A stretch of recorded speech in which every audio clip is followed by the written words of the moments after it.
Looks like we're about ready, so let's get going.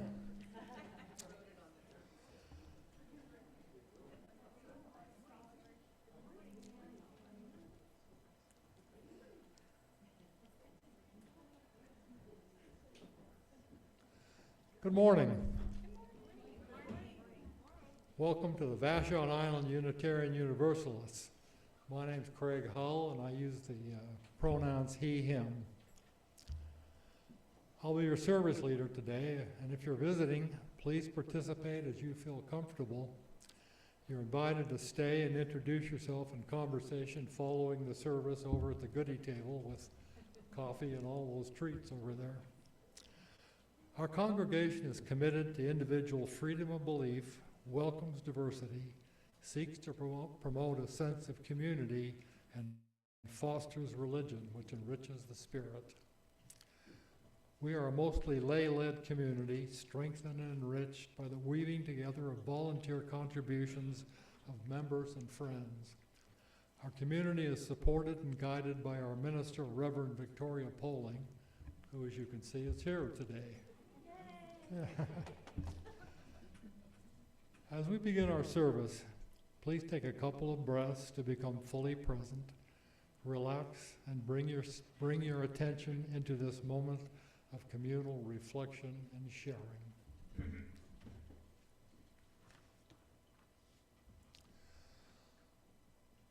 We acknowledge that we are on the traditional homeland of the Squamish Coast Salish Native people. The Puyallup people have lived on and stewarded these lands since the beginning of time and continue to do so today. We recognize that this land acknowledgement is one small step toward true allyship, and we commit to uplifting the voices, experiences, and histories of the indigenous people of this land and beyond. Whoever you are, whomever you love, however you arrived here, you are welcome here. I'd like to invite Earl to come forward and light our chalice.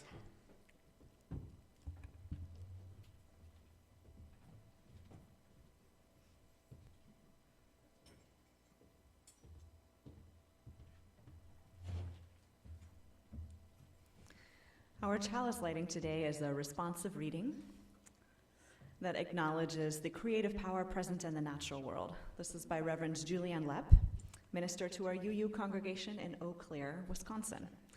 The text will be on screen, and you're invited to respond with, "Your presence is near." We have not forgotten. In nature we seek you in the whisper of wind, in the new green wood. We have not lost hope in the dust of the desert and the rush of the wave and the rise of the mountain. We remember the cycle and the promise of blossoms and the dying leaves and the bare branches.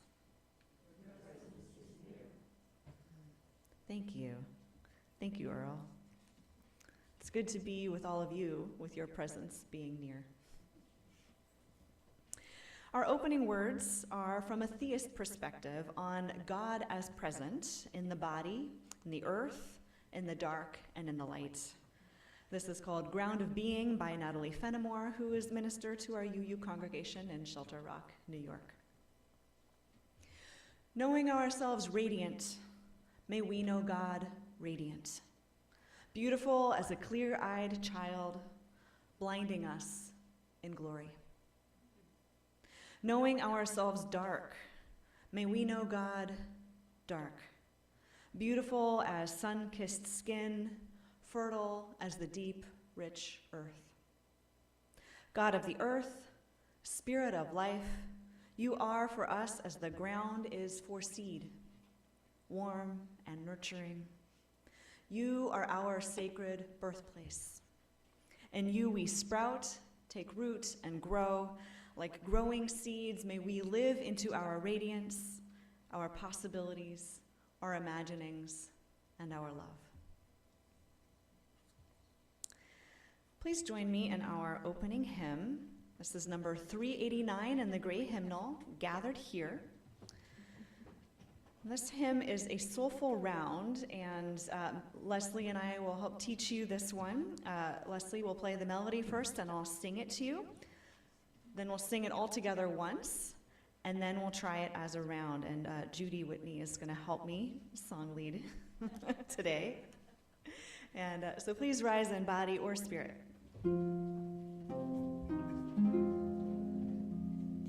Gathered here in the mystery of the hour, gathered here in one strong body, gathered here in the struggle and the power, Spirit draw near, everyone together. Gathered here in the mystery of the hour, gathered here in one strong body, gathered here in the struggle and the power, Spirit. We'll start on this side right here. Gathered here in the mystery of the hour, gathered here in the mystery of the hour, gathered here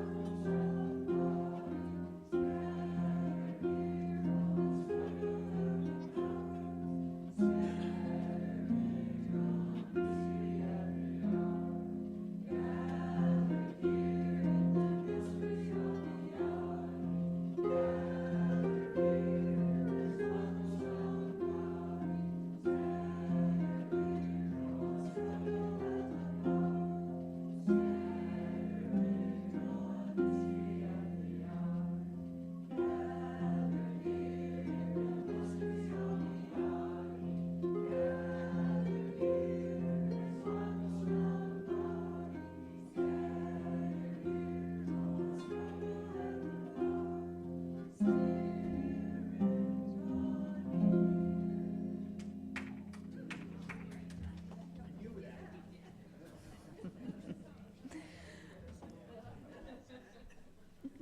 Beautiful, everyone. Thank you for calling in the mystery.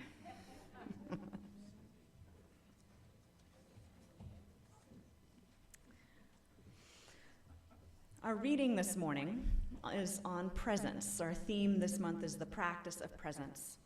And this is from Polish-American poet and diplomat Czesław Miłosz, speaking to his understanding that there is no God, but even so, he feels prayer to be powerfully important.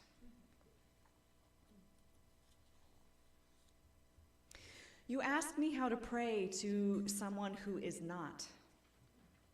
All I know is that prayer constructs a velvet bridge, and walking it, we are aloft, as if on a springboard.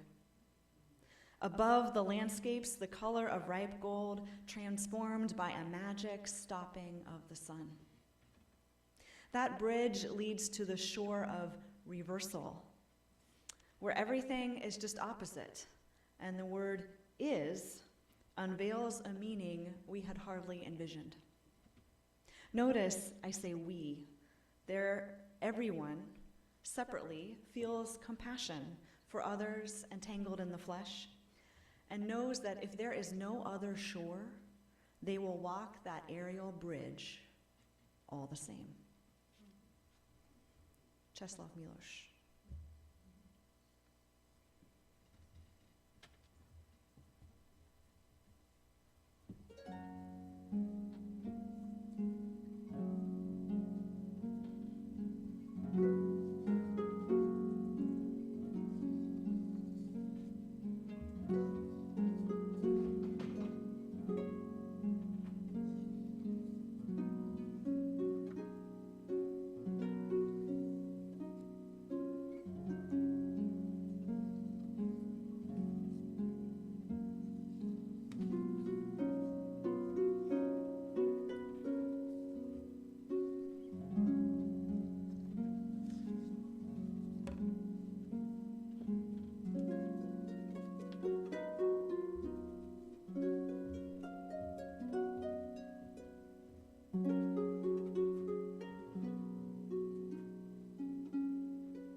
As I mentioned, our theme this month is presence. We have a couple of lovely banners and a poster on our door about living love through the practice of presence. And what I want to speak to today is that we can both practice presence and perceive presence with a capital P. And in all the world's religions, there are many ceremonies and rituals that help people practice and perceive presence. Our readings today spoke to that sense of the capital P creative presence in nature and in our lives as human beings, variously called God, you, Spirit of life, and the one who is not. There's also a state of being present which can be reached through spiritual practice. So today we'll explore two practices for approaching presence: mindfulness and prayer. I'm curious, who here has tried mindfulness practice before? Lots of hands. Anyone have a regular practice? Daily, weekly? A few of you? All right. Now I'm going to ask about prayer. And before I do, I want to acknowledge that there tends to be some negative judgment in UU spaces towards prayer, that it's sometimes seen as less than because of a historic push by some folks away from theism. So I'd like to invite us here to be a safe and a brave space for prayers. As Milos so beautifully described, prayer is that velvet bridge with which to approach presence. So is there anyone here who's prayed before? Oh, lots of hands. Is there anyone here who has a regular prayer practice? All right, wonderful. So some of you know a lot about this, so I'm just going to share my own experience and my own practice a little bit. Now, my origins with meditation started with reading a book, which is very Unitarian Universalist of me. It was called The Miracle of Mindfulness by Thich Nhat Hanh, a Vietnamese monk and teacher and author. Now, I didn't have a religion back then. I just knew that I needed help because I wasn't sleeping well. Maybe some of you can relate. Now, at that time, I was a tall ship sailor, and I was pretty stressed out by full days of working with up to 90 kids and living with 12 coworkers and about 1,500 square feet, who only showered on days when we were in port. So I went looking for mindfulness in the way of a young sailor on my day off by going to the bookstore and then going to the bar where I sat down to read. I thought, well, now I'll start learning how to meditate. And maybe the bar wasn't the best place to try to learn how to meditate. And besides, I didn't get it. I didn't get the letting go of your thoughts part. Because my entire ethos wasn't about being present, it was about being vigilant. It was about being hyper-aware in this context of the safety of the ship, of my shipmates, and myself, in that order. That's what we were taught. I was deeply aware of what you all have heard many times on the Washington State ferry system, that what we do affects one another because we all sail together. End of PSA. Because of this awareness, I had a strong environmental ethic as well. I'd grown up with the threat of climate change, and I was vigilant about saving the planet. And I was pretty sure that capitalism and environmentalism were incompatible, and that people were on a path to self-destruction. So I had a few things on my mind. Lack of awareness didn't seem to be my problem. Maybe these are things that you think or worry about too. So what I started to learn then and continue to practice and struggle with regularly is to be aware without being overly reactive or overwhelmed. To check the story that I'm hearing or I'm telling myself about the situation at hand. According to the Foundation for Mindful Society, mindfulness is the basic human ability to be fully present, aware of where we are and what we're doing, and not overly reactive or overwhelmed by what is going on around us. Earlier, many of you raised your hands to share that you've worked on mindfulness to varying degrees, perhaps both with and without some formal training. And I've noticed in conversations with you youths that although practices of meditation may be similar, like sitting or walking quietly, noticing the breath, releasing thoughts as they arrive, the way that we think about and understand the reasons why we practice are diverse. Some of us practice mindfulness for stress reduction.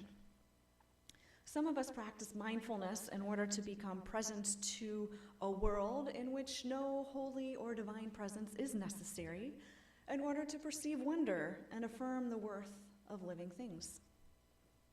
Some of us practice mindfulness in order to perceive a world full of divine presence and the spirit of life and breath that animates and enlivens all things. Whether you seek to become present to yourself and then the world around you, or whether you seek to perceive a sacred presence around you and then within you, the effects of practicing mindfulness seem to be similar. Perhaps this is why secular forms of mindfulness, removed from their religious origins, particularly in Buddhist meditation, but also Christian contemplation and others, have become so mainstream in the United States.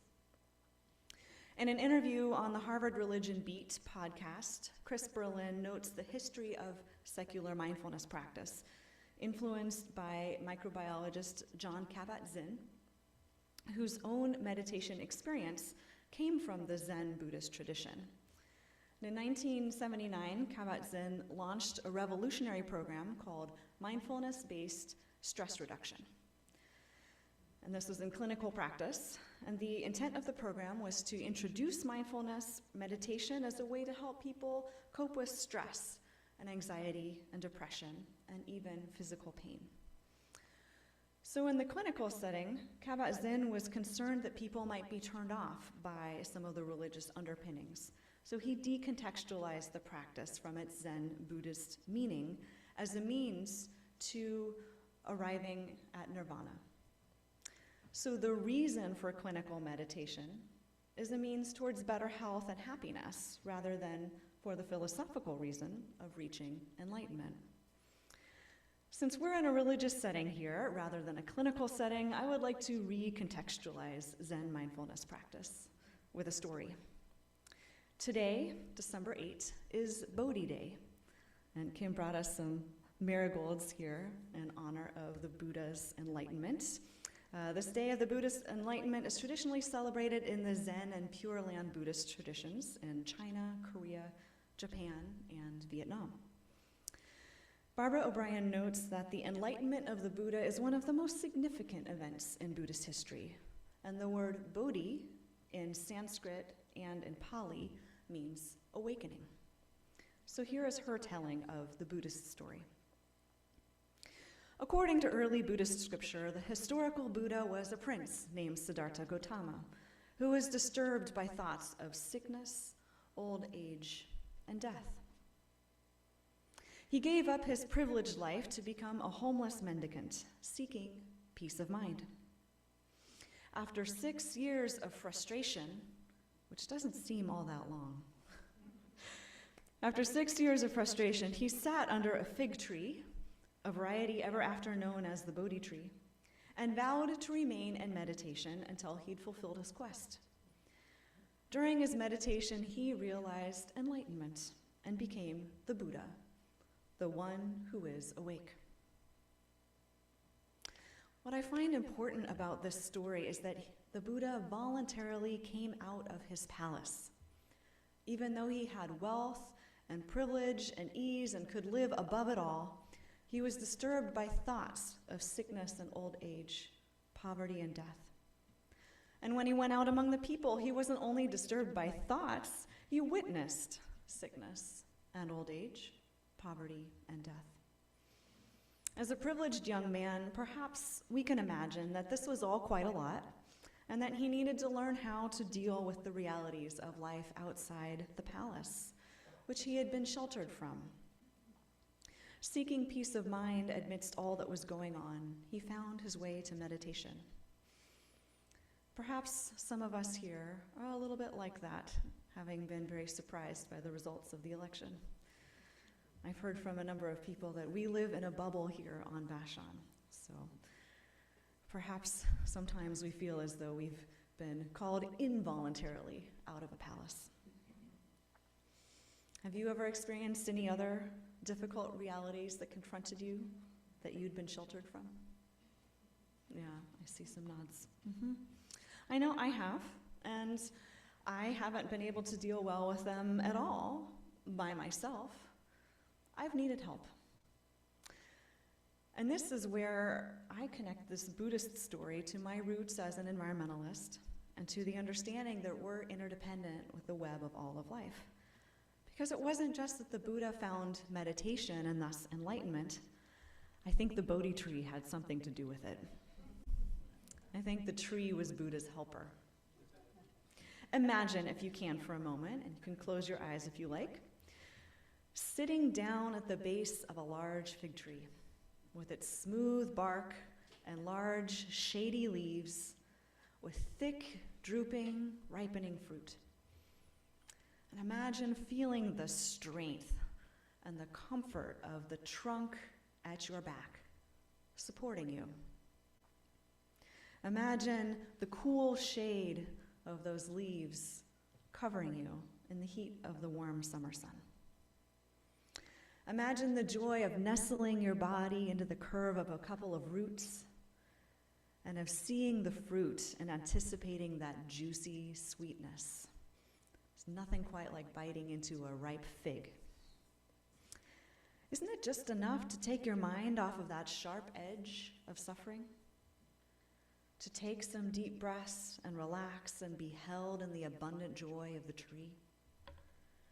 To let go and attain that elusive moment of peace of mind amidst the realities of life, not running away from suffering or sickness, poverties of many kinds, and death. So you see, no tree, no enlightenment.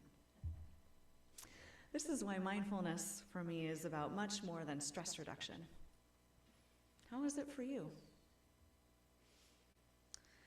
Through this wisdom story of the Buddha, can you allow yourself to be drawn out of reactivity into remembering that you here, as a Unitarian Universalist, are interdependent with the world? For me, this world is an animate world where relationships with the other than human beings and the creative presence within them sustain and transform us as people. I know those of you who have pets have firsthand experience with that deep connection that you can form with an other than human being that sustains and transforms you. And sometimes I even sense that there could be intent, that the creative presence within us and within living beings is loving as well as destructive, but always in some way in service to the cycle of life. And that perhaps if I were to be in conversation, I might better understand that intent. I am challenged by realities in this, such as the fact that a 90-foot pine tree fell from my neighbor's yard. Didn't hit my house, but it did hit my fence. So I feel grateful today that my house was not hit by the tree. Perhaps there was an intent, perhaps not. Which brings me to prayer. I'm often asked by folks, what is prayer really? And the context behind that question is usually from a place of being either uncertain or very certain that there is no God. So I offer you the shorthand definition that I learned in seminary for prayer and meditation, and it's one that I still use, which is that meditation is listening for divine presence, and prayer is speaking to divine presence. Meditation is listening, prayer is speaking. Who here grew up praying to something or someone that you called God? Oh, lots of hands. Did you ever wonder if God was listening? Always. I didn't grow up with a God who could listen to or be spoken to. I didn't grow up with a God at all.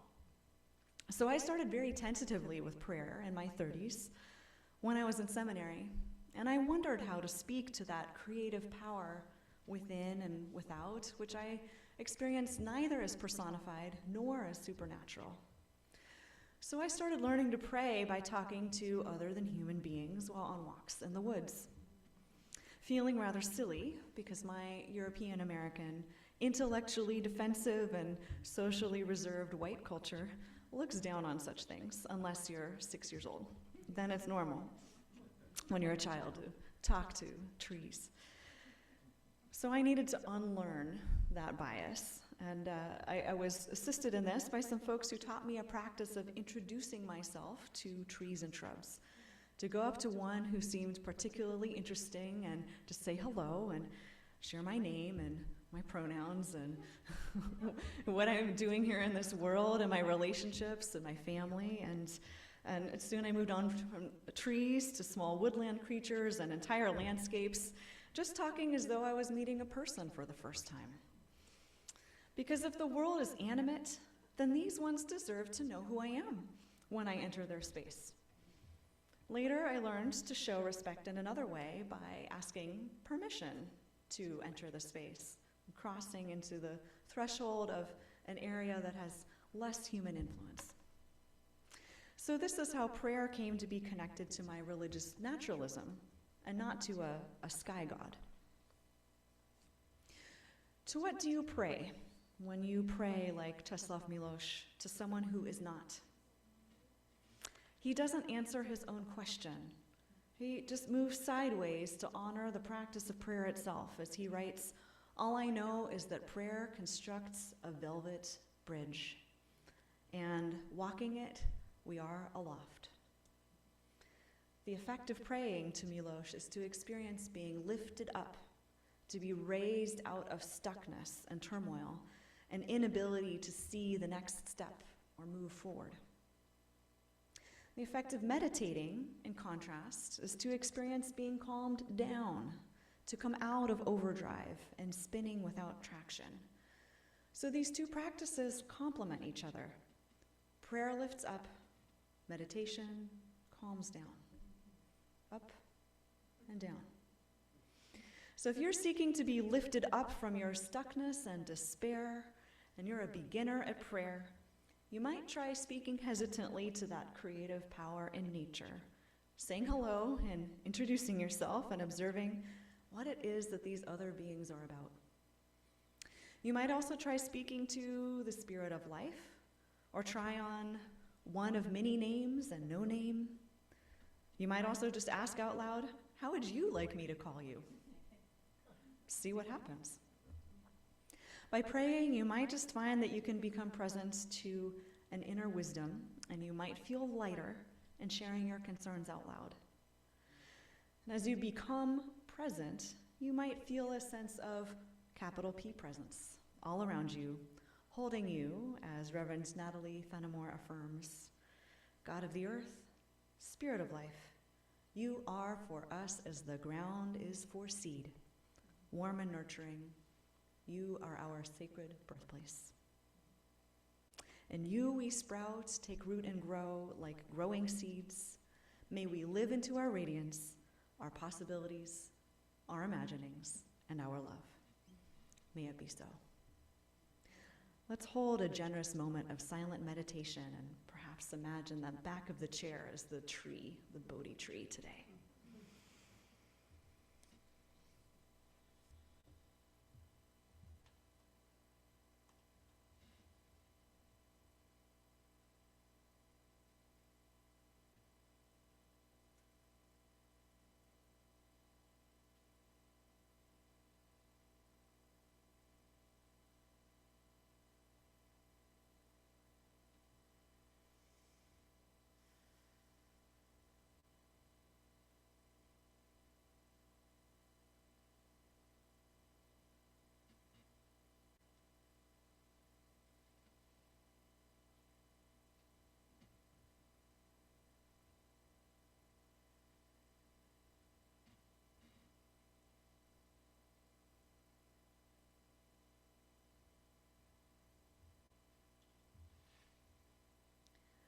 Blessed be.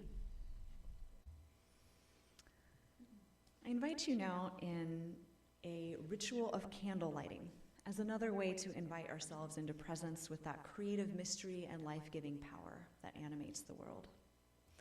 Vicki, would you please come forward to light our candles?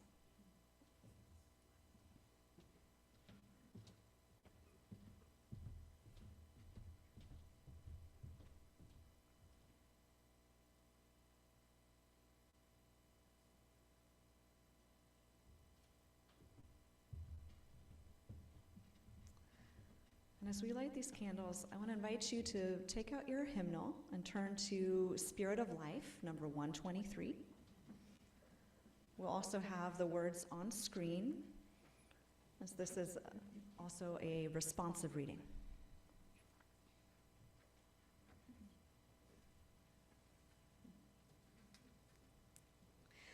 These are not Advent candles, nor is this a Hanukkah moment.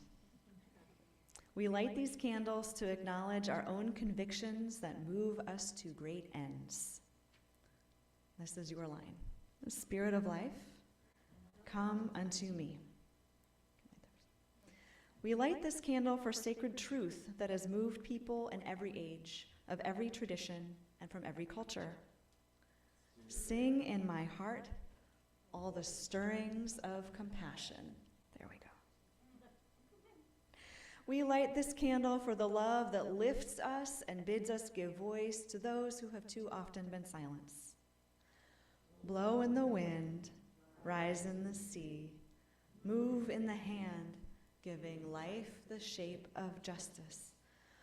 We light this candle for the prophets of every age and every faith who teach justice and freedom and human dignity. Roots hold me close, wings set me free. We light this last candle for the heritage of many faiths and many teachers who continue to inspire us in hope and in courage to hold fast to the truth in our souls. Spirit of life, come to me, come to me. May it ever be so. Thank you, Vicki. Please join me in singing hymn number 123, Spirit of Life. Please rise in body and spirit. And we'll sing it through twice.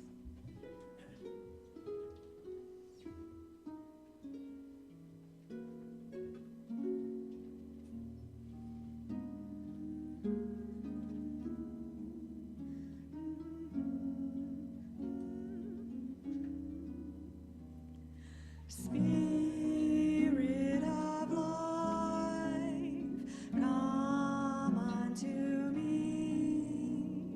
Sing in my heart all the stirrings of compassion.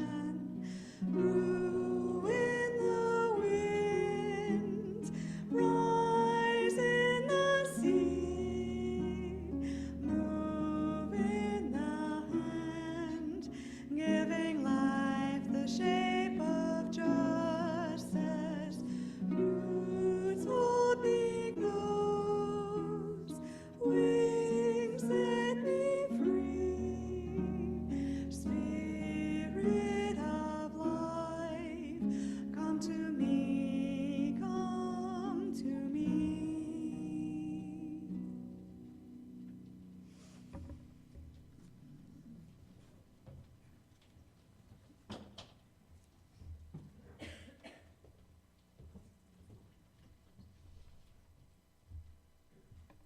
We'll now pause the recording as we prepare our hearts for joys and please join us as you feel comfortable in singing There Is a Love. It's in your gray hymnal, I believe.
we'll now resume recording as we finish the service. Were there any? No? Okay, thank you. As members and friends of Vashon Island Unitarian Universalists, we commit to supporting our congregation. Financial resources help us pay our speakers and staff, support our social justice programs, and maintain our building. Please support VIUU with your pledges and offerings so that we can continue to be a vital community. Our congregation engages beyond our walls for peace and social and economic justice, freedom of belief, and protection of our planet and its inhabitants. Once a month, we contribute the financial offering to a regional, national, or international organization that aligns with our values. This week's offering supports the Middle East Children's Alliance, MICA, a nonprofit organization working for the rights and the well-being of children in the Middle East. MICA supports dozens of community projects for Palestinian children and refugees from Syria. And if you've seen the news today, it's going to be pretty tough for many Syrians for a period of time. Amidst the ongoing attack on Gaza, MICA team and partners are providing emergency assistance to families who have fled their homes to seek shelter and relatives, as well as procuring emergency medical supplies for hospitals and clinics. Since 1988, MICA has delivered $31 million in food and medical aid to Palestine, Iraq, and Lebanon. Our greeters will now pass around the offering baskets. As we receive our offering, please join us in singing "We Give Thanks."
Closing words today. Into the world we go, with mindfulness in our hearts and prayers in our mouths, to listen, to speak, to be present to the sacred wherever we are. Earl, would you please come and extinguish our chalice? Our chalice extinguishing words are by Martha Kirby-Capo. Into the world we entrust our spirits. May the strength we have gained in this communal hour sustain us as we resume the work that is at hand. May it be so.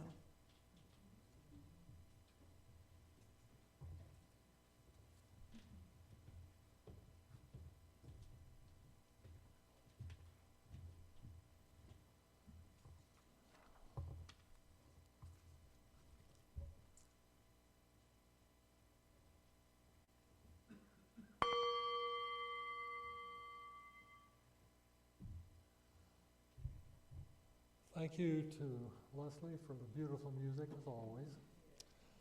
Our tech genius, Catherine,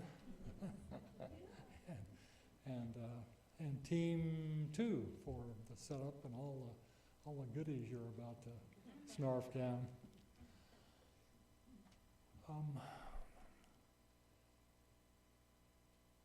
Please join us in for refreshments following our VIUU events announcement.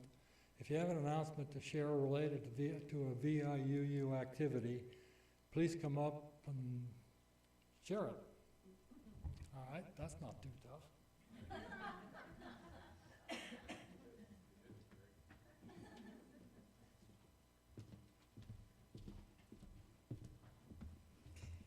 Beth, and I have two announcements.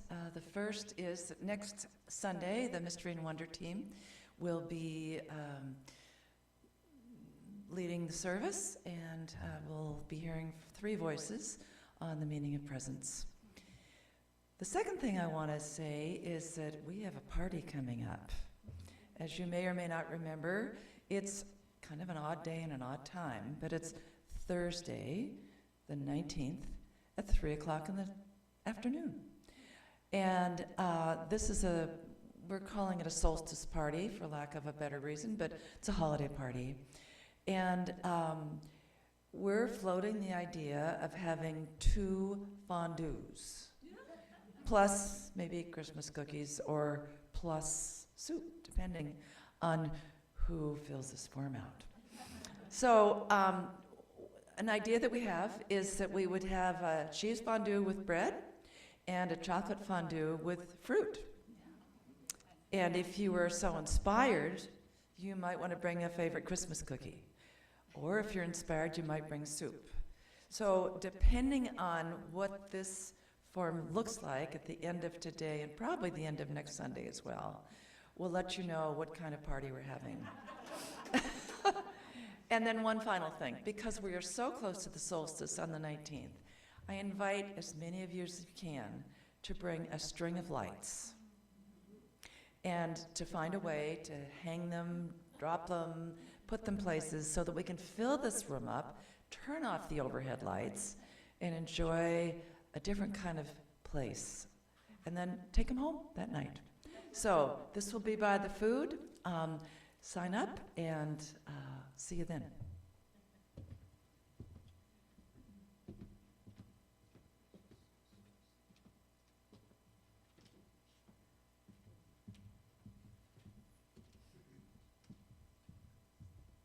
I'm Ted, and when you mentioned chocolate, I just read an article this morning about the benefits of chocolate. Turns out it's really good for magnesium. And magnesium is something that's really important. And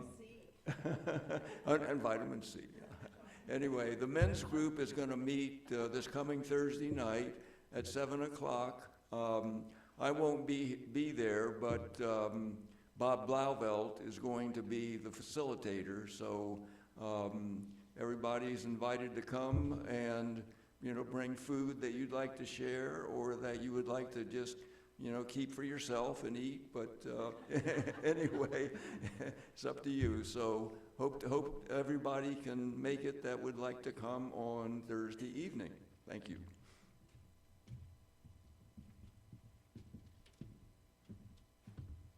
Hey, I'm Robbie. This is a little bit of a cheat, but you guys will get it. So yesterday I went to an asylum clinic at the Tacoma United Methodist Church, and I felt totally inadequate to the task at hand, but it was a really amazing experience. But one thing I want to share from that was that it was in their sanctuary, which looks kind of like a big gym, and it was just the coolest thing because, like, up in the front was, seemed more like a stage than it did a sanctuary, but they had the podium, and they had these incredible kind of social justice poster signs up around it, and they had a Christmas tree, and out in front of that was this group of 70 people, about 30 of whom were refugees who were putting in their asylum records, and it was just their requests. It was such an amazing spiritual sight, and I thought about here, because this place has that feel, I think. I always feel like I'm in spiritual ground when I come in, but they were doing it there with all these people doing something real, I mean, not saying we're not, but these are for us, which is really important, because then we go out and do other things. But there was something inspiring, too, about the fact of having the action of social justice happen in that space. So I'm just putting that forward as a thought. I heard about another example that I thought was so amazing, and the woman who's responsible for it is a woman by the name of Jan Bolerjack, and she used to be our minister when we went to Wallingford United Methodist, and now she's at Tukwila United Methodist. She opened up their floor, to refugees, and people sleep there in the church there. And she's just kind of taken that on in a huge way. So I don't know, just a thought. And then there were like 9 people from Vashon there. I mean, this is an amazing place to live because there's so many people who are committed to doing social justice stuff. And I just wanted to say, if anybody wants any thoughts about ways to get involved, I've just been getting lots of emails about things to do that are pretty easy and really good company. I mean, you do good stuff, but you also leave feeling good because you're with people who think like you and you have some feeling like you're doing something. But one of them is that there's a circle group that's starting. It's called Gear Up, and I don't still understand it yet because I haven't gone to the first group. But a woman by the name of Laura Wishick, I think, is going to be leading a small group of people who listen to a weekly video about social justice stuff. And then we're meeting at someone's home at Northburn Farm. All of that sounds pretty appealing. And I think there's gonna be videos once a week, and every other week we're gonna meet together as a group. So there's only 4 people in our group, and we could use more people if people wanted to be involved. So if anybody has a particular interest in either that or in just having me forward on some emails about stuff that keeps coming in that's local, let me know, and I'd be happy to do that. So sorry, that was a long thing, but.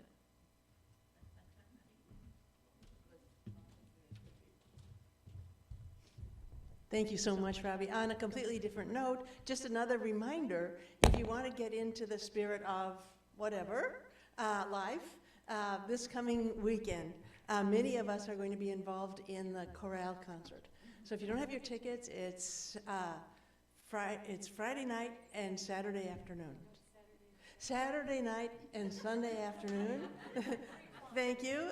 At 3 o'clock, and you can hear Pamela play the violin, and there are 3 or 4 of us from us who are going to be singing in the chorale, and just a nod to Judy Whitney, one of the founders of the Vashon Chorale.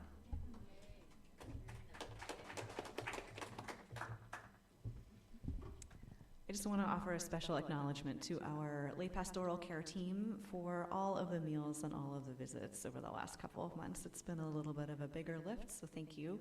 And also to all of the hospitality teams for the delicious treats and decor. You transform this place every Sunday, so thank you.